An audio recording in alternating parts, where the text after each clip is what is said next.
Transplant revolution. British doctors help perform the world's first transplant of an organ grown from stem cells. Holding the world to ransom, global governments step up the pressure against the Somalian pirates holding the Sirius Star oil tanker and its crew captive. No trio for Theo. England's hat-trick striker Theo Walcott is ruled out of England's friendly against Germany after dislocating his shoulder in training. That's what we're talking about on the News Hour today. It's Wednesday, the 19th of November, 2008.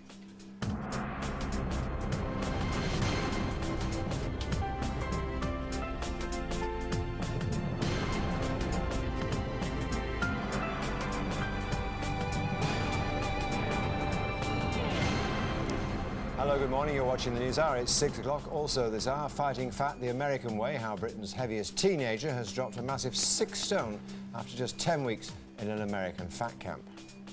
Plus, we get an exclusive insight into the shocking world of loan sharks and the number of families risking financial ruin after turning to them for help. Have you been affected? Email us your experiences, gm.tv. But first, feeling positively balmy yesterday. More balminess today? About the same, to be honest. We just got to really brace ourselves for Friday. I was talking about it yesterday. It's still on the cards, cold weather. The weekend's looking pretty nippy. But this morning, it's a fairly calm start to the day.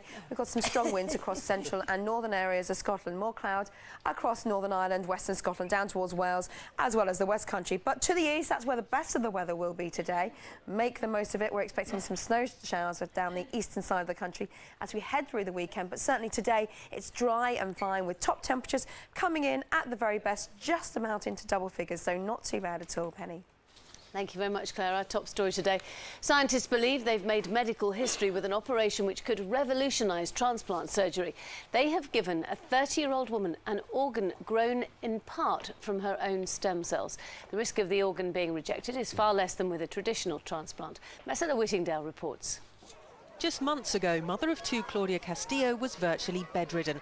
Tuberculosis had caused her windpipe to collapse at the point where it entered her left lung, a lung which would have had to have been removed had pioneering technology not created her a new airway.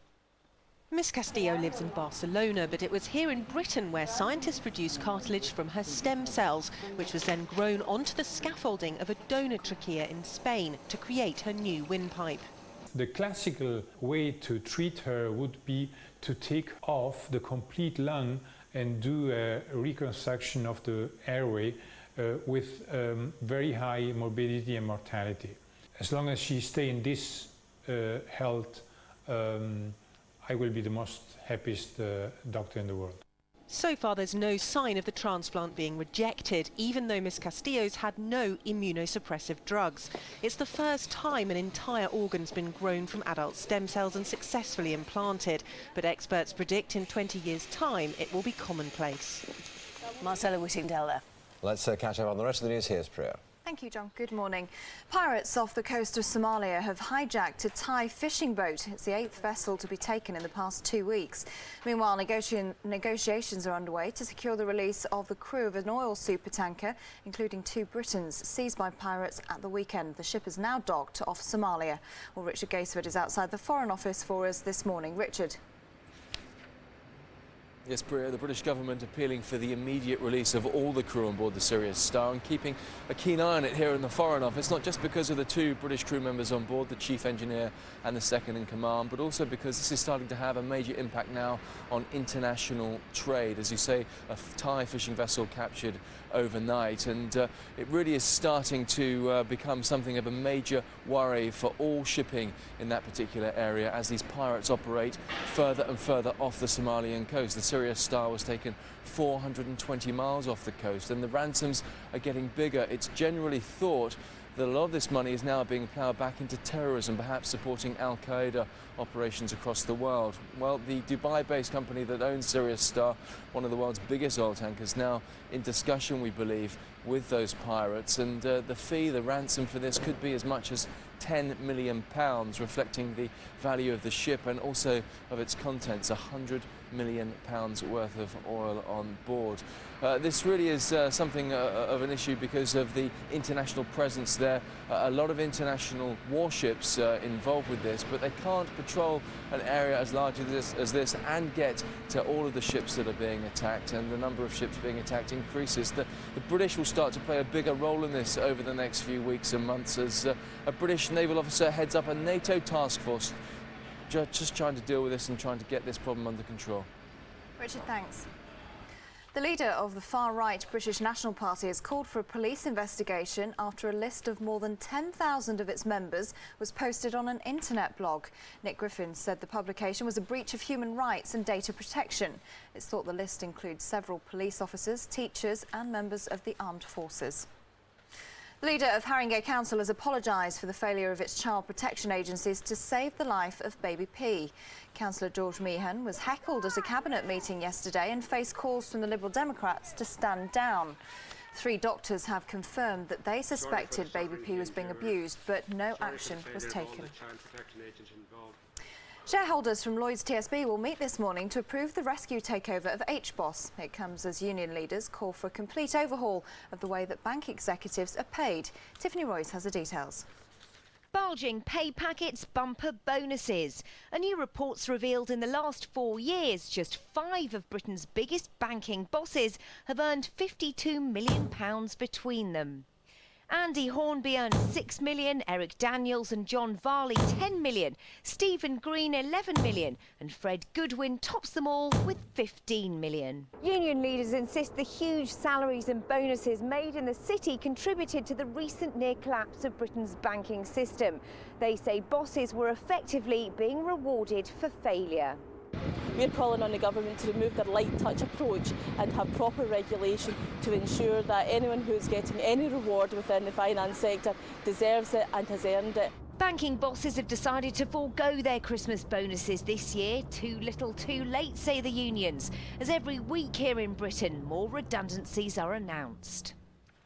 The government will tell mortgage lenders today that they should only repossess homes as a last resort. It's issuing guidelines on how to deal with customers who miss payments in a bid to stem the growing number of repossessions. They're expected to top 45,000 by the end of the year. Measures to crack down on restaurants who use tips to top up the minimum wage of staff will be announced by the government today. It's proposing a code of conduct so that waiting staff will be guaranteed tips on top of their wages. Customers will be made aware of how service charges and gratuities are shared out. Look what's on our website this morning, how most people don't know which countries make up Britain or which is the world's most spoken language. If you're affected by the government's new policy to get lone parents back to work, we'd like to hear from you. And as we mark the start of the panto season, you can check out our star-studded guide for this Christmas. All that and more, GM.TV. Just gone 8 minutes past 6. Back to John and Penny now. Thanks very much, Dee. Let's take a look at the morning papers. The Financial Times leads on the situation at Barclays Bank. Investors angry that they've gone to the Middle East rather than the government for money to bail them out. The Independent, that story we've been featuring in our news about the mother of 2 becoming the first transplant patient to receive an organ grown to order in a laboratory, and that's also the splash there in the Daily Telegraph this morning. It's an incredible story. It's an amazing story. Huge, massive breakthrough. 1,000 in fear after BNP members list leak. That's again featured in our news. Allegedly, police officers, school teachers and many other people are worried that they will be exposed, if that's the right word, as members of the BNP. On the front page of The Guardian, Tory ditch spending promise as poll shows lead collapsing. That's their original promise to match whatever Labour spent on public services. Now they've changed their minds. The Daily Mirror, the BNP exposed, you saw that in the news about the list of 12,000 members leaked to the internet, including, for example, serving police officers. The Sun, first signs of torture. That's a picture of baby P showing cuts and bruises. The Daily Mail, that story that we've been talking about, it's just so incredible. Organ transplant from stem cells, and the Daily Express. Petrol and food prices down, and on the back pages, can I do it, John? You can, darling. Look, on the back pages, sport now, and look. So authoritatively. Yeah, exactly. Look, there's a bloke who's not playing tonight. There's a bloke who's not playing. Yeah, there you go. Look, look. His name. Okay, his name Theo. Theo Look, Walcott, his name's Walcrock, actually. Yes. It says so there. A lot more of those too. Look, Theo Agony. Don't overplay your part. Oh. Thanks very much. As you'll gather, we're doing a bit of football now. 4 home internationals, all of them friendlies, and further injury worries for England. Theo Walcott being the latest man to pull at. Paul Elliott is here, fit and well. It's incredible, isn't it? We had 7 out already, and now Walcott's dislocated his shoulder. Frightening, John. I mean, if you think as well, the starting lineup against a team Belarus was the last game, I think there was 8 players missing from the original starting lineup. So it's an unprecedented number of injuries at probably a critical club for club and country. Yeah, but people say, you know, what's the point of this game? I mean, if it was a warm-up for a big match, fair dues, but we haven't got a big match, what, 3-4 months? Yeah, I mean, the reality is, John, that these fixtures are done really very much in advance, so nobody knew at this juncture what the outcomes were going to be. However, Champions League next week, big Premiership games this week, and I'm not surprised now that you know, all managers are very concerned for their top-class players at the moment. Yeah, it'll be entertaining stuff when it's available, I think, to watch on ITV, but nevertheless, one can't help wondering, isn't it a bit risky playing a game like this? Absolutely, as you say. Yeah. Scotland have been grabbing the headlines because they've got Argentina, of course, managed by Maradona, a man you know well, I gather. Yes, John, I had an interesting encounter against this man in 1987 when I played for Bari against Naples. In fact, he got me sent off, and really? I remember giving him a right clump. I got to say on the halfway line, and I think a police escort was following, and I have to say... You actually had the police escort? Yes, because, I mean, John, they absolutely adored this man. I mean, this man was the real deal. And that was at his prime, and I recall John being absolutely... I was under pressure, shall we say. And literally, John, I mean, I had a difficult afternoon. The nearest I got to him was when I shook his hands at the end of the game. He did shake hands? Yes, but... And he gave you his shirt? He did. I mean, I managed to get a memento. It was his shirt, which I treasured, and I actually sold it for charity. But it was a very historic moment in my young career at the time. Great. Well, that should be an entertaining game. I mean, yes. Massive fantastic. up there about Maradona just being there. We've got several other fixtures tonight as well. We've got Wales in action against Denmark, Northern Ireland versus Hungary, and the Republic of Ireland against Poland. Yes, I mean, in particular, Republic of Ireland, Shay Given winning his 91st cap, which is still a very young man, and obviously that's going to be a big game for him. And Wales, well, you know, it's a young side, isn't it? John, you know, at the end of the day, they've got a lot of potential, and I think those games are very important for the continued development of their young players. And I think under Toshak, he's guided them very, very well, and obviously that kind of fixture is intrinsic to their progress. Just a quick word, finally, about England. They've got a young centre-half in there who's on Chelsea's books, has never even played for Chelsea. He's loaned out to Wolves. I mean, yeah, again, is there a point in that? What's the point of that? Well, John, at the end of the day, I mean, it's always a difficult one for a youngster to step in at such a moment, but, I mean, nobody's heard of this player. I'm sure he's a player of outstanding talent, but, you know, I think the only opportunity is that he's a youngster, tremendous potential. He gets a chance to step up. Yeah. I mean, that's the benefit of it, isn't it, really, when it all is said and done for young players? It'll give him a big experience. They did the same thing, of course, for Theo Walcott in the World Cup. They took him out there. John, you've got to start from somewhere. I mean, and obviously, that's how young players get the opportunities for other person's adversity, but they must take it and obviously ensure that they do their best. Well, as ever, we wish all our teams the very best tonight. We hope it is entertaining football. I'm sure it will be. Bit of fun. Good to see you, Paul. Cheers. Time is 12 minutes past 6. You're watching the News Hour on GMTV. This morning's headlines. In a medical first, scientists have given a woman an organ grown from her own stem cells, making rejection less likely. Negotiations are underway to secure the release of the crew of an oil supertanker taken by pirates in Somalia. An eighth boat, it should say, sorry. Eighth boat has been hijacked overnight. And the leader of the far-right British National Party has called for a police inquiry after a list of 10,000 of its members was published on the internet. Now, bowel cancer is one of the most preventable and curable cancers you can get, yet it remains Britain's second biggest killer. That's why over the years GMTV and Lynn Foldswood have campaigned to raise awareness about how to spot the symptoms and get it treated quickly. In a moment I'll be talking to her, but first Tiffany Royce has been speaking to one woman whose life was saved by watching GMTV. Today she helps to save lives looking after newborn babies. But just a few years ago, her own life was saved as Pauline Woods watched GMTV. If people have got a sort of combination of symptoms, you've got a recent persistent change of bowel habit, it's looser, it's going several times a day, then you must be referred at any age. You've probably got something else, but at least exclude bowel cancer. Something that Lynn was saying made me sort of sit up and take notice, and she was describing 4 or 5 symptoms, and I realised that I had 2 of the symptoms that she was talking about. I decided that I would go and see my GP, which I did. He examined me, he sent me for a colonoscopy, and on the 21st of August, which was only 6 days later, I discovered that I had a large cancerous tumour. So what was it that Lynn said that made you sort of sit up and listen? And I thought, well, if Lynn had it, and she had it at a very early age, if it can happen to her, it can also happen to me. Had I not seen Lynn, it had taken hold, it would have spread to maybe the lungs, to the liver, and then I would have needed to have radio and chemotherapy. As it was, I didn't have any radio or chemotherapy, and 8 years on, I'm alive to tell the tale.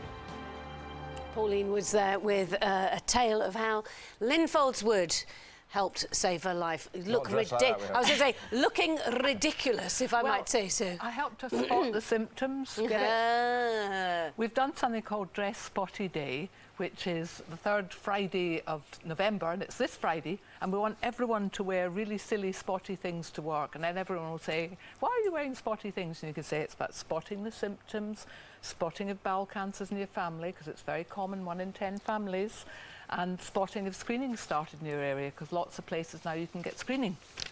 Interesting when Pauline was saying about the one thing that that triggered the switch in her head was the fact that you'd got bowel cancer at a young age, and she thought, oh well, if she can get it, then perhaps me as well. Because up until that point, she dismissed the symptoms as just being something, you know. I mean, the trouble is the symptoms aren't massive, are they? No, the symptom. This is the thing that's really important. It's often a combination of symptoms, and it's often really subtle symptoms. Like mine was just bleeding, a bit of bleeding. You'd hardly notice it. And if that comes and goes and you've got no reason for it, then you should go and be seen by your GP and ask if you should be referred for hospital investigation. If men get iron deficient anemia, which is quite not reasonably common, then they should have that excluded. Always make sure it's excluded. Women after the menopause, things like that are important. Yeah, just remind us of the other symptoms. Well, another symptom is if you go to your GP, say, do you think you should feel around my stomach? If you're feeling discomfort and just odd down below, because if the doctor can feel a lump, that's important as well. But the most important thing is a combination of you've got a bit of bleeding, and you might want to shine the torch down the loo to see, and also your bowel habits have changed. You're maybe a bit looser. You're maybe going several times a day more than you did before. And if you've got that combination, it's really important at any age you get investigated. And can you stop yourself getting bowel cancer? Yes. Lots of us, I don't know that I could have, but lots of us, if we walked more, if we just ate a better diet, then we'd be much less likely to get it. Better diet, more fruit and vegetable, more fibre. More fruit and veg. Well, we don't know. Yeah, fibre, wholemeal bread. Just eat a bit sensibly. But one of the big things is if you could walk for half an hour every day, you keep your gut moving, you improve your immune system, you keep your weight down, and you're less likely to get bowel cancer. Right, and the first thing you would say is if you spot any of the symptoms, did you see what I did there? Go straight to the doctor. Well, if you spot the symptoms, you could go to websites and look up the symptoms and see if it's important first, because more people go to their GPs with this problem than anything else, and have a look in our website or the GMTV website, Lynn's Bowel Cancer Campaign, your website. They'll find lots of info. Right, Lynn, thank you very much. And yeah, as Lynn said, it's all on the website gm.tv. You're wearing a spotty tie today. I'm indeed. Well, I have to support the family. Lightly spotty. The family cause, don't I? Yes, Of course I do. Yes, I'm sure shall be doing on Friday as well. Still to come on the news are just 4 days in the jungle, and everyone's talking about this year's I'm a Celebrity lineup. But can the oldest of them, George Takei, really hack 3 whole weeks in there? We'll speak to his partner live from Los Angeles after 5:30. Plus, we get an exclusive insight into the shocking world of loan sharks and the number of families who are risking financial ruin after turning to them for help. That's after the break.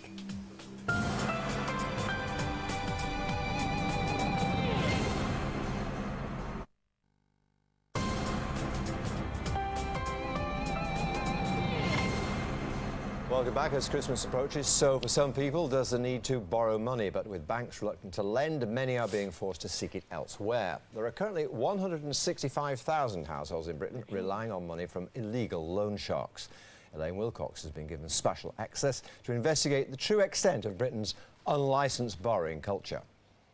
Loan sharks operate in some of the most deprived areas of Britain. Many are criminals laundering their money by lending it out to increase their profits. This single mum is too frightened to be identified. She borrowed money from loan sharks to pay her bills, but her debts keep growing. We went to the loan sharks just to make ends meet, but you shouldn't go to them really, because they charge over the odds, and if you don't pay there's violence. They came to my door, they threatened my family and me, and then you end up paying more back than what you borrowed. So basically you're digging yourself in a bigger hole really, and you can't get out of it. Now for the first time national teams are out to catch the illegal moneylenders. Here they're carrying out raids on a suspected female loan shark. You're going to be arrested on suspicion of illegal money lending. 2 payment books were found in the house with details of around £40,000 worth of loans. The fear is with the credit crunch, more and more people will be turning to loan sharks operating in their communities. They often target single moms and those already struggling financially. And once you're in their net, it can often be impossible to break free. We have one case ongoing in the region where a loan shark has intimidated a family to the point where mum committed suicide as a result of this intimidation. The loan was then passed on to dad. Dad committed suicide as a result of this intimidation and threats to the family. And the loan's now being passed on to the son, and the son is now subject to threats of physical violence and threats of torture against him and his children. The loan sharks offer easy cash. For a £100 advance, they usually want £185 back. For those who can't pay, some are forced into prostitution or drug dealing to pay back their debt. Don't get a loan off any of them because you'll regret it. They don't provide a service, they're just after more money for themselves. Joined now by David Sayer, North East head of illegal money lending team, set up, of course, to crack down on money lending sharks. Very, very disturbing report from Elaine Wilcox, not least because of the revelation about those 2 suicides, directly attributable to a loan shark. Let's be frank about this. It is, yes, that's right. And what that also reveals, of course, is that debt doesn't go away. It's passed on, sometimes, I guess, through generations. Well, this is it. These people, they're only interested in getting the money back by whatever means they can employ to do it. And they prey upon the most vulnerable in our society, don't they? It is. The typical victim is a single parent, usually a young woman, in the most deprived areas of our communities. They're living in housing associations. And these people are operating in neighbourhoods.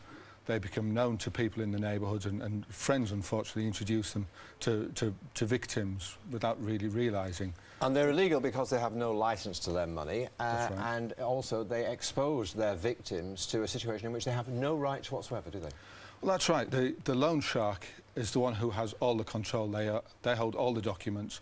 The victims have no record of how much they've borrowed and when it'll be paid back. They don't know about any punitive additional fees that there are when people miss loans. They will simply add another £100 onto the loan. How deep do they get into in some cases? How deep a debt do they get into? Well, I think part of the problem is that as soon as one debt's cleared, another one will be offered. And sometimes, as we're coming up to Christmas, what you'll find is people will take out additional loans on top of what they've already borrowed, because they want to do right by the children. They want to buy them the latest games, consoles and football shirts and this sort of thing. So one debt is just piled on top of another. And it's a particular problem, I guess, at the moment. The bank's reluctant to lend to anyone. A lot of these people, of course, don't have bank accounts anyway. They can't get credit elsewhere. That's why they go to these sharks. That's right. But with Christmas coming up, it's going to be an even bigger temptation for them, isn't it? Well, I mean, you use the word temptation, and it is there because the children will be badgering them, wanting the latest gimmicks. And it's very difficult, I think, for people with families to actually turn the children down. And these people know that it's a good time of year to be working. They will be going around, they will be offering top-up loans and all this sort of nice-sounding lending. It makes it all sound so innocent. What they don't advertise is the fact that, on occasions anyway, if you don't pay up, there's a threat of physical violence, we see demonstrated in Elaine's film. Well, there is that, and there's also the issue, because the target is often young women, the loan sharks will be seeking sexual favours as a way of paying off the loans. So, you know, it's a terrible way to do business, and these people the victims are being exploited everywhere and they're making, possible. as we saw there, a fortune. I mean, that particular person had £40,000 of the loans out. That's a heck of a lot of money. That's right. To be lending out on a council estate in the north east of England, or anywhere else in the world for that matter. Well, we're going through the book now, trying to identify the victims and trying to get them to come forward to give us statements about the scale of the lending. What they don't appreciate is that because it's an illegal loan and the loan shark doesn't have a licence, that they don't have to pay the money back. So, you know, that's one incentive for them to actually come to us. If it looks around, there is help elsewhere. There is. I mean, because the rates for these loans are far in excess of any rates they'd pay on a conventional loan. But, I mean, you can go to the authorities and get a bit of help, even a cash handout occasionally, can't you? That's right. Well, there are various grants available through the likes of the Department of Works and Pensions, but there are a lot of credit unions out there as well. And our financial inclusion officers, who are part of the team, will help people to actually access those sorts of facilities so they can actually clear all the other debts that they tend to accumulate, because they have to save the money to pay the loan sharks off. OK, it's a great job you're doing, David. Thanks very much. We wish you well, all power to your elbow. And if you're worried about money or are struggling to make payments to a loan shark, then there's help and information on our website, gm.tv. The time is 6:26. Now it's going to be a little on the icy side this weekend. Winter draws on, Claire. Yes, actually, my winter drawers are full of winter clothing. And I'm going to be getting them out Friday, Saturday and Sunday. We could even see some snow along the eastern side of the country, down as far as perhaps even Norfolk, where there could be some on Saturday. Right behind you, right now. Yes. Yeah. Oh, there we go. Very nice indeed. The other way. Yeah. I always get that wrong. It's always that 6:30 time, isn't it? Exactly. It's tricky. You know, you'll get it right. Practice makes perfect. We're still trying. Just you tell us when it's coming. That's all that matters. Yeah. Shall we take a look? Yeah. GMTV weather, sponsored by Nestlé whole grain cereals. Keep your family healthy every day. Hello there. So much colder over the weekend. Wind chill down to probably about -10 come Saturday. Friday, we see the rain clearing away with the cold air really digging in, and we could see some wintry showers. And then it's all changed next week, but it will remain on the cold side, but not as bitterly cold as we have seen, as we will see over the weekend. Today, though, it's a relatively mild start to the day. I'm not seeing any of this at all, which is good news, isn't it? And most of us perhaps even seeing some sunshine this morning, particularly across central and eastern areas of the country. It's a breezy start to the day across Scotland as well as Northern Ireland, and in fact, across Northern England, we are going to see some strong winds as well. Brighter skies emerging across eastern parts of Scotland, down towards eastern England, as well as central southern England. Now to the west, always more in the way of cloud, and we are seeing a little bit of patchy rain already moving in across the western side of Scotland. In fact, that rain will pep up through the day, and we could see just about up to an inch of rain as we head through this afternoon, particularly across the Highlands of Scotland as well as the western side. So this is the picture today with the rain. It's mostly concentrated across Scotland, but it could just clip Northern Ireland for a time down towards the southwest of Scotland. This is the picture by around evening time. Most places further south remaining dry with some clear skies, which is good news because, to be honest, yesterday most of us saw some sunshine, and it will be reserved for the eastern side today. So the rain in the west, sunshine in the east, northwestern areas of England seeing that cloud. We can see where the strip of blue sky is extending down towards the Midlands as well as the Channel Islands. Always more clouds across the West Country, staying dry here, but for the north and the west of Wales as well as the northwest of England, we could see spits and spots of rain through this afternoon. For Northern Ireland then, it really is, I'd say, the southeast of Northern Ireland where we'll see some drier weather, but wet weather just coming in across the north and the west, and that should move across to Scotland. It is going to be breezy. Over Pennine districts, gusts could actually reach up to 50 miles an hour. As we head through this afternoon. It's more or less a repeat performance on Thursday, but I think we'll see more in the way of sunshine across the western side of Scotland, hanging on to more cloud down towards Northern Ireland, and a little feature will bring a little bit of rain across to Wales as we head through the day. But as you can see here, for the eastern strip, not too bad at all, and temperatures like today will be up into double figures. But the wind then changes direction. The source of the wind over today and tomorrow will be from the Atlantic, and then it moves across to the Arctic. So we're talking Arctic blast as we head through Friday into Saturday, and what that means is snow showers in the east, some clear skies elsewhere, but it will be freezing cold. Here's your summary.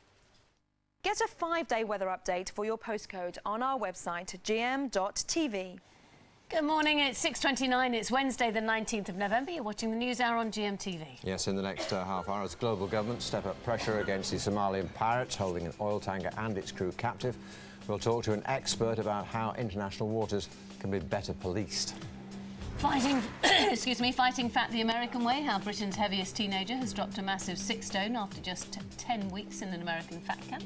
And 4 days in, and the cracks are starting to appear in the I'm a Celebrity camp. So how's the oldest member of the group holding up? We'll talk to George Takei's partner live from Los Angeles.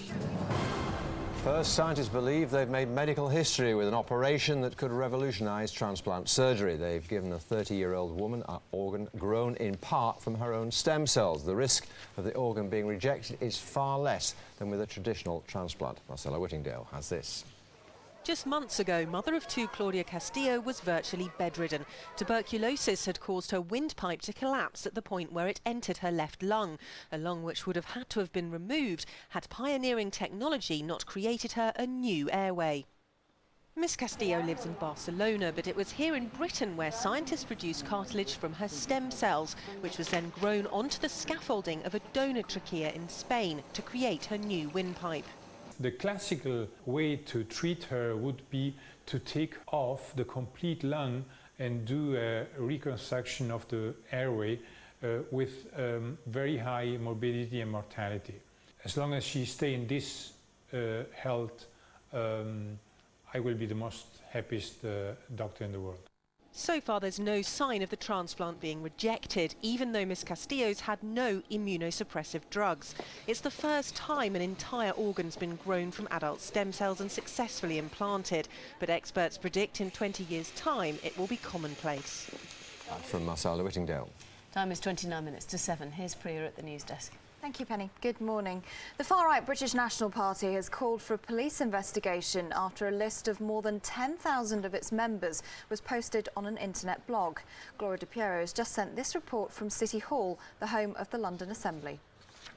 Well, the BNP scored a notable electoral victory here in May when one of their members was elected to the Greater London Assembly. Despite that, they're not a big electoral force in the UK, though this list reveals that in 2007 they had more than 10,000 people join up, including serving police officers. They haven't been allowed to join the BNP since 2004, but next to the name of a serving police officer, it reads discretion required re-employment concerns. There are the names of teachers, the names of soldiers on this list, and though they're not banned from joining, certainly question marks about whether the kind of public services that they provide are compatible with membership of the BNP. There are the names of children, the ages of children on this list who have joined up as part of a family membership. There's even the name of a doctor and a vicar on this list. Well, BNP leader Nick Griffin has confirmed that much of the list is genuine.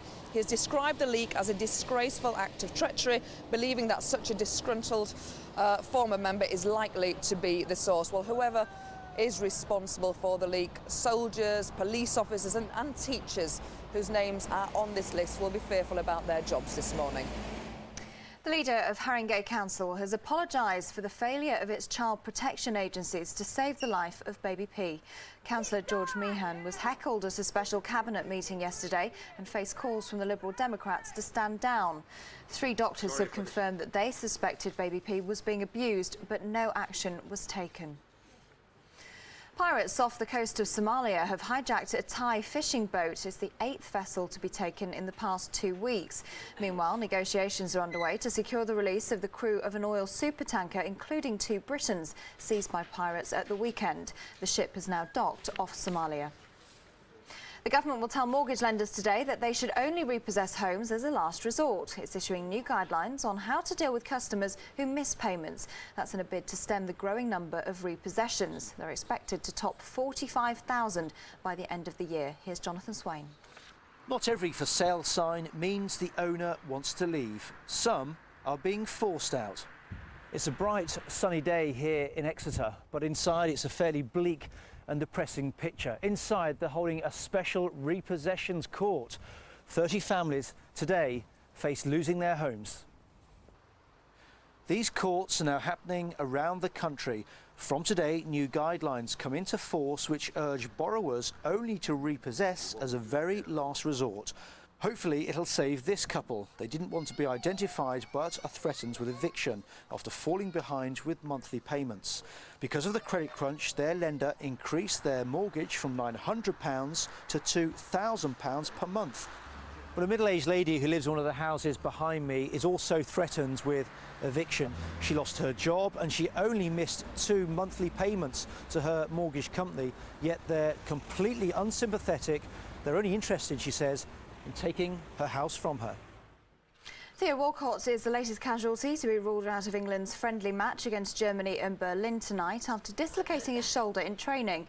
It's a major blow for manager Fabio Capello, who's already been hit by 8 withdrawals from the team through injury. David James and captain John Terry are the only 2 left of his first-choice 11. Welsh Water has criticised kayakers who've been filmed canoeing down a 300-foot water chute across the dam at the Llynbrian Reservoir in West Wales. The company has warned that the stunt is putting lives at risk and said they'll take action against extreme sports fans. Of course, on our website this morning, how most people don't know which countries make up Britain or which is the world's most spoken language. Also, if you're affected by the government's new policy to get lone parents back to work, we'd like to hear from you. And as we mark the start of the panto season, you can check out our star-studded guide for this Christmas. All that and more, GM.tv. It's 6:36. Here's what's happening where you are this morning.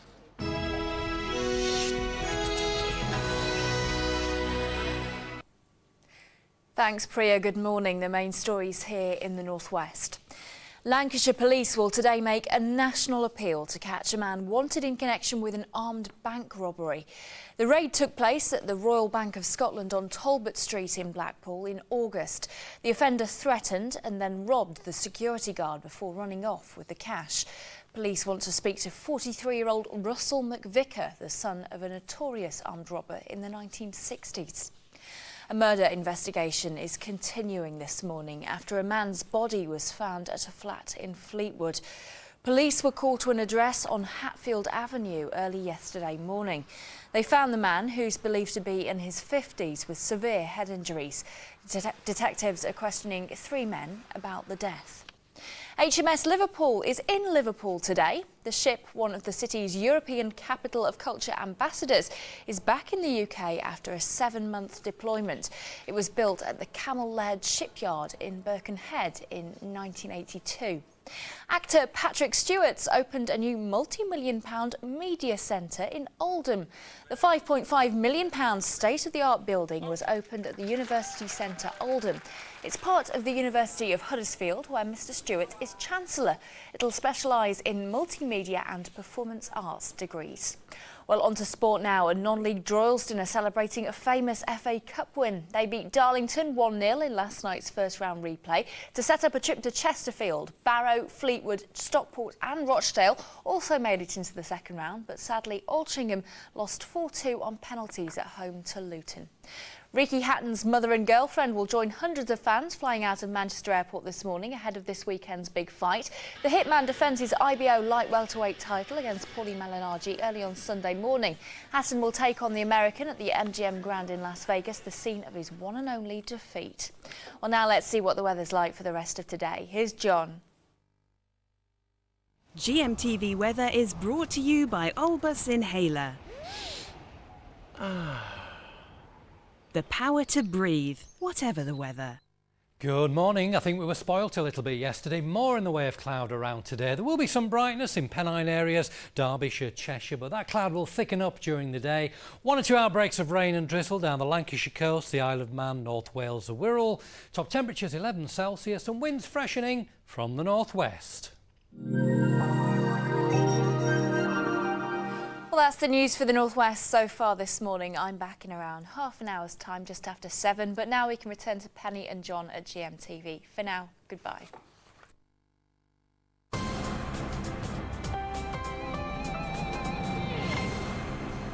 Time is almost 20 to 7. Let's have a quick look at the front pages of the newspapers and the tabloids first. The Daily Express. Some good news finally. Petrol and food prices are down. That is, of course, a picture from Esther Ranson yesterday in I'm a Celebrity, where she got very teary about the fact that her husband died a few years ago. The Daily Mirror, more about I'm a Celebrity at the top there, and the BNP exposed, you saw that in the news, about the list of 12,000 members being leaked to the internet.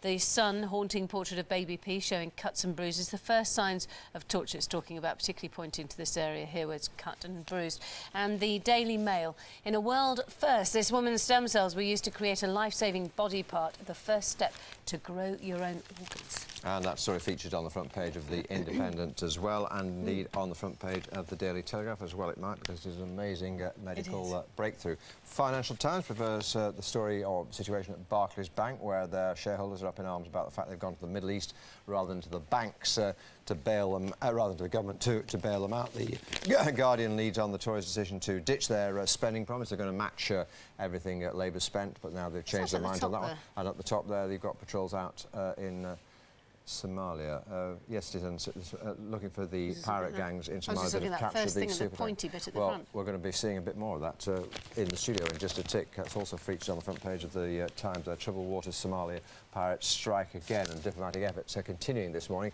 to free the oil tanker and its crew held captive by those Somalian pirates. But international pressure hasn't stopped the hijackers from further attacks as emerged. They struck again yesterday, seizing an Iranian cargo ship carrying 30,000 tonnes worth of grain and a Thai fishing boat, the 8th vessel to be taken in the past 2 weeks. Well, Richard Gaisford is outside the Foreign Office for us with more this morning. Good morning, Richard. Yes, good morning to you, John. The Foreign Office keeping a real eye on this one, not just because of the 2 British crew members on board, the chief engineer and the second in command, but also because of the impact this is now starting to have on international trade. The pirates really do appear to be stepping up a gear, and there's a real concern that the money that they're raising, these millions of dollars worth of ransom that they're asking for, isn't just going to them, it's also being fed back into the terrorist chain, and perhaps it's supporting Al-Qaeda as well.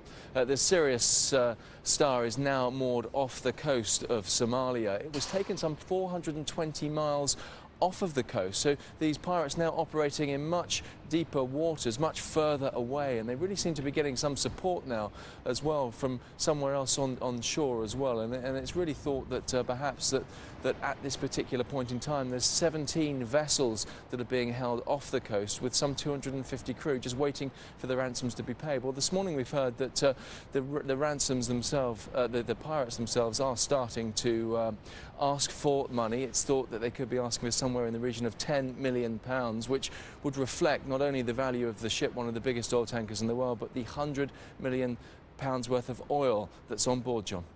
So thanks very much indeed. Joined now by maritime security specialist Graham Gibbon-Brooks, who's brought with him some of the weaponry these people use, which looks pretty awesome. Describe me what you've got here. This is a rocket-propelled grenade, an RPG-7. It's Russian, and you can pretty much pick those up in any arms market in Somalia.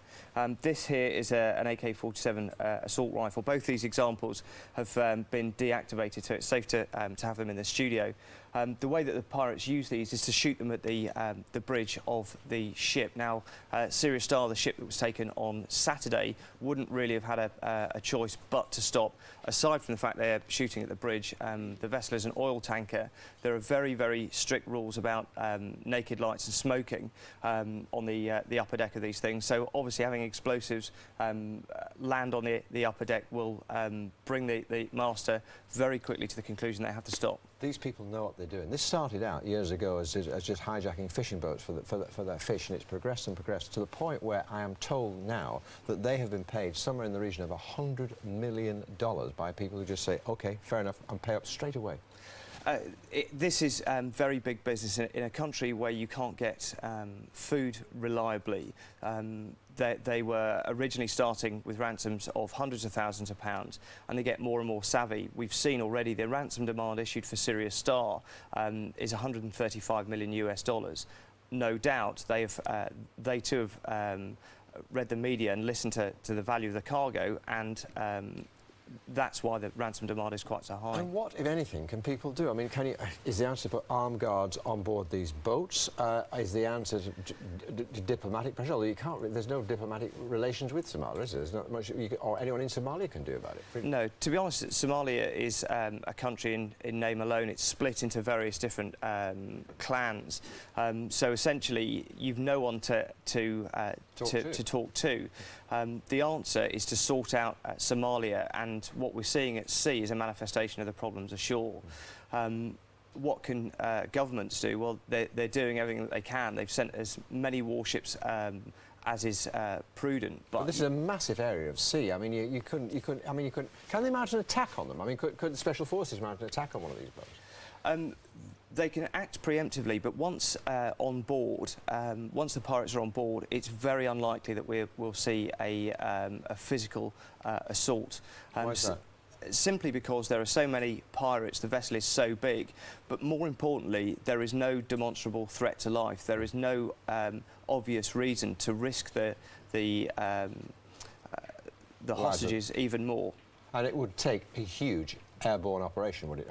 Air and sea operation, I assume. Yes, that's exactly it. You would have to have many troops arrive on board in order to overwhelm them very quickly and make sure the hostages were kept safe. So, put it bluntly, these guys, these pirates, are in the driving seat, aren't they? Yes, at the moment, unfortunately, the answer, the only answer, is to sort out the situation in Somalia. Sending more warships is putting a sticking plaster on a gunshot wound. Worrying situation. Thank you very much indeed for enlightening us. Pleasure. It's 6:45. You're watching the news hour on GMTV. This morning's headlines. In a medical first, scientists have given a woman an organ grown from her own stem cells, making rejection less likely. The head of the far-right British National Party has called for a police inquiry after a list of 10,000 of its members was published on the internet. And the leader of Haringey Council has apologised for the failure of its child protection agencies to save the life of baby P. He faces calls to stand down. Schoolgirl Georgia Davis was the fattest teenager in Britain when her life-threatening weight problem was revealed earlier this year. She was 33 stone, and the 15-year-old was checked into the world's leading weight loss school in the United States then, where she is the most obese girl that they've ever treated. 10 weeks on, Sue Jameson's been investigating how she's progressing. Sue, good morning to you. How is she doing? Well, she's well on the road to normality after years of bullying and unhappiness. I mean, this is the girl who was told by doctors that she may not see through her teenage years and who was so fat when she went to a weight loss camp in Britain that she couldn't join in any of the activities. But it was at this camp that she met the people from the Wellspring Academy and was given pretty much a final chance to change her life. Now, her days are very different. She has a very strict regime, but she knows that this is the best decision that she's ever made. It's been a huge step for Georgia to leave her family and come to North Carolina for a year. But every single day, she takes another 10,000 steps towards her goal. Exercise is crucial here. When she first came, she could barely keep up. Now she's running, has lost over 6 stone and is happy for the first time in years. I didn't want to die at a young age, and I'm sick and tired of being the way I was. Here feels more like home than it does back home. I ask anyone here, like, I'm constantly happy here. She used to eat about 13,000 calories a day and the weight piled on. You want berry sauce or syrup? Here there's plenty of food, but it's healthy, and she can see what the regime has done for others, like James, Sarah and Chandler. I've recently learnt not to plan so drastically, but I do want to be skinny in the future, obviously. I hope before I'm 20, I'm 10 stone. Her school grades have improved and her favourite subject is American history. She also has regular therapy sessions. Didn't get much sleep. But she does miss her family. Sally and her first child, Victoria, Dad and me. However, Georgia is determined she'll only move forward and has left her old life behind. And the question is, of course, how long Georgia is going to stay there, Sue? Well, she's going to stay through the academic year, so through until July, and as she's already lost this 6 stone in 10 weeks, she could well be nearing her goal of around 14 stone by the time she leaves. The reason that this is quite different, Penny, is that they use a lot of behavioural therapy at this school as well to try and change the students' attitude towards weight and towards food. And obviously what she's eating is completely different. Before, she told me she used to eat anything that she could get her hands on, and now she's eating things like low-fat yogurt, she's eating fruit and vegetables. And one thing that she really enjoys, which she's going to have trouble getting in Britain, is buffalo meat. Apparently the average serving of lean beef has around 11.5 grams of fat in it. Buffalo meat, the same size portion, will be about 2.5 grams. She had type 2 diabetes when she came to Wellspring, and now that has completely disappeared. But I think it's just her general happiness. I mean, her mum must be very pleased to be watching this, I think, this morning. And one of the things she said to me is that it's because she's in the same boat, as it were, with other people. Although, as you see from a lot of students there, they all, they're varying stages now, but a lot of them are at a normal weight. They do follow up afterwards, and so it's very motivational and inspirational for her. But we're going to be monitoring her, of course, during the year. So when I visit again, I hope to be seeing both a lot more and a lot less of her. Sue, thank you very much. Heartwarming story, wish her well. Still to come on the News Hour, he's the oldest jungle inhabitant, so can he really hack it in there for 3 whole weeks? We'll be asking George Takei's partner if he's really cut out for I'm a Celebrity. And on GMTV today, a man who's proved he's cut out for whatever life throws at him, singer Russell Watson, here performing live for the first time since being treated for a brain tumour.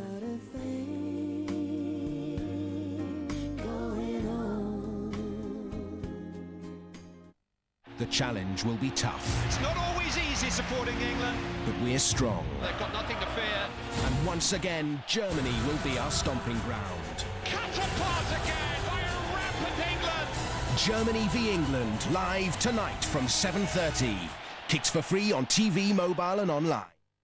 Brian was under attack from a very nasty cold. It started with a battalion of runny noses. Later came a headachy army, and on the left flank, regiments of chesty coughs and sore throats. Then came the turning point. Instead of paracetamol, Brian had taken Beecham's All-in-One. With 3 times more active ingredients, it fights more symptoms. And it wasn't long before Brian was winning. Fight back with Beecham's All-in-One. A master craftsman with a talent so rare seeks the brightest of sparkles with precision and care. With the greatest skill, he picks the sparkle that's right and crafts with devotion deep into the night. Perfecting the sparkle, his greatest endeavor, helps you say something special and lasting forever. With over 140 years' experience, we'll help you find the perfect gift. The H. Samuel Christmas Collection helps you say it better. For treating head lice, nothing is more effective than Hedrin. Now in an easy-to-use trigger spray too. Don't lose your head. Use your head. Use your Hedrin.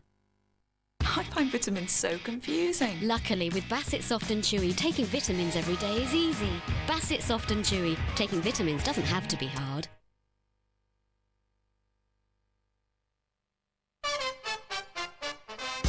Not only does he produce and direct, he's an Emmy Award-winning comedian renowned for his hilarious films. Ben Stiller, who plays Alex the Lion in Madagascar 2, takes some time out to talk to GMTV. Ben Stiller, Tuesday.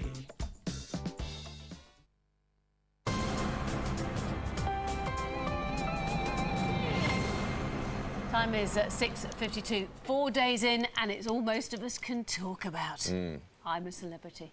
It's new, improved, stomach-churning tasks, and the celebrities chosen to perform them include the programme's oldest ever contestant, George Takei, alias Star Trek's Mr. Zulu. Well, his husband is in LA.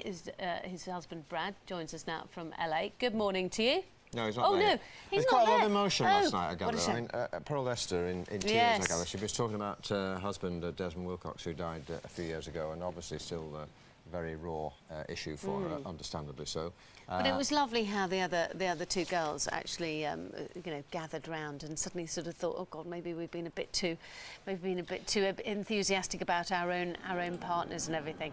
Hey, there's George Takei, who actually who seemed to really enjoy doing his skydive into the camp. There were. Remind us how old he is. Do we know how old he is? 71, I think 71? he is. Good He's on the him. oldest ever I'm a Celebrity contestant, and he's lovely. He's one of the things that they keep on showing when they go back to the clips of I'm a Celebrity on ITV2 is of him saying, "Oh my, oh my." Who do you think he's going to be a favourite? He is. I think at the moment he is still the #1 favourite. Who's going to emerge as public enemy #1? Public enemy #1 apparently is Robert Kilroy Silk, Why who is. Why am I not surprised by that? who is kind of like the boo hiss villain. And yesterday's task, I don't know if you were watching, but yesterday's task, he was there against Joe, Joe Swash, I think his name is. Sorry, his name is Joe. And they went down and they were all padlocked up, and they went to the bottom of these tanks. I think we can see this, by where it's the way. filled up with water. Yeah. Can we see this? I think we've got a bit of filled this. Up, Let's have a filled look up at with it. water, Yeah. and they had to take off all the nuts and bolts and everything. And Robert Kilroy Silk rushed up to the top, and he hadn't taken off one of the padlocks, so he had to go back down. And boy, did he complain, and did he accuse them of like not having the right key. The key didn't work, and when they tried to use the key, he was knocking the person away as though that was going to stop them using the lock. It's not Robert's warmer side. It's not his compassionate, caring. Let's have a look at it. Exactly. I do feel I have a moral victory, but that's no good. The moral victory won't feed the troops, and I'm really angry about that. Here he is. Sorry. We don't believe you. Sorry. We don't believe you. How was it? We won, but I lost. I lost.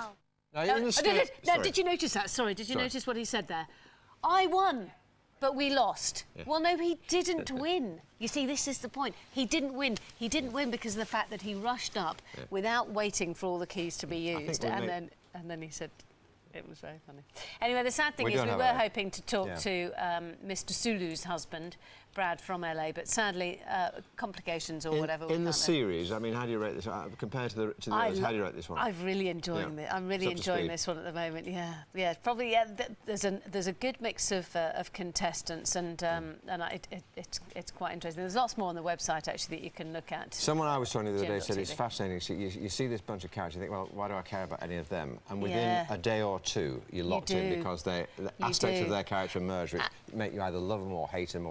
And it's interesting because you know, one of the girls it keeps on going on about how, you know, she's not very good, she's scared of everything, and then she just did, but she really is. She really is. She's very good. Fascinating stuff. Yeah. I wonder if Claire's a fan. Are you a fan? No. No? Thank you. Good, that's that. You got your weather? Yes, I've got lots of weather. John, would you ever go into the jungle like that? No. I was actually... Well, I like sort of bits of jungle things. I'm not very keen on the animal things because I feel sorry for the snakes and the spiders, and because they don't really like humans. No, actually, I hate cockroaches, but no, the snake. I like snakes and I like spiders, and I feel sorry for them. I have other reasons for not doing it. So weather. Let's take a look at the weather. It's not looking great for the weekend. GMTV weather, sponsored by Nestlé whole grain cereals. Keep your family healthy every day. Right, so it is turning much colder for the weekend. We're talking wind chill of probably lower than -10. That's wind chill factor, not actual temperature, as we head through into Saturday. Some wintry showers on the cards, particularly for the eastern side of the country, but it's the east which will bear the brunt of the brighter weather today, which is good news, isn't it? More in the way of cloud across Northern Ireland as well as western Scotland down towards the West Country and Wales. We are seeing some patchy rain now moving in across western areas of Scotland, and it is rather windy up here. It's a bit of a breezy day wherever you are, but certainly as we head through the day, gusts could reach up to around 50 miles an hour, particularly on the eastern side of the country as it blows over the Pennines. So this is the picture this morning. It's a bit chilly down towards the southeast where we've seen some clear skies overnight, but certainly here the sun will rise and you will see it today, central southern England as well as the Channel Islands. Let's have a look and see what's happening as we head through the afternoon. Well, basically, this area of cloud and rain will grind to a halt across the north and the west of Scotland. So here you could actually see up to about an inch of rain. It could just about clip Northern Ireland as well, but notice elsewhere as we head through to evening time, it is dry with still some clear skies around. So that's the picture rain-wise today. The best of the weather across Scotland will be across Aberdeenshire, Fife and Dundee. Heading further south, always more cloud across Cumbria as well as Lancashire, but over the Pennines, despite the blustery breeze, you will see some sunshine. Temperatures typically 11 or 12 Celsius. Sunshine extending down towards the Channel Islands, but always more cloud across the West Country. And for Wales, it's really the north where we can see spits and spots of rain extending up towards, I say, perhaps just about the Isle of Man. Sheltered parts of Northern Ireland, particularly Newry as well as Belfast, getting away with a dry day. But elsewhere, we could see some damp weather coming in as it moves across to the western side of Scotland. So it's going to be windy up here and elsewhere, a breezy day. Let's have a look and see what's happening tomorrow. Tomorrow, a better day to come, probably just about across central and northern areas of Scotland, but by then the air would have changed. It would feel a lot colder. Elsewhere, we hang on to cloud down towards the southwest, and an area of patchy rain may just sink its way southwards down towards, I'd say, Wales as well as South Midlands, central southern England. Eastern strip again doing pretty good with some sunshine and temperatures here, I'd say around 10 to 11, 12 degrees Celsius. Now, the wind will change direction as we head through the next few days. The source of the wind at the moment is from the Atlantic, hence the reason why temperatures are not too bad at all. It's going to be shifting around to the Arctic. We're talking an Arctic blast as we head through Friday into the weekend. It's going to drag in some snow showers as we head through the day on Friday, particularly across the north and the east with gale force winds. Elsewhere, some sunshine, and then come the weekend, snow showers in the east, more rain coming through as we head through to Sunday. Here's your summary. Find out what's in store for the next 5 days on our website, gm.tv.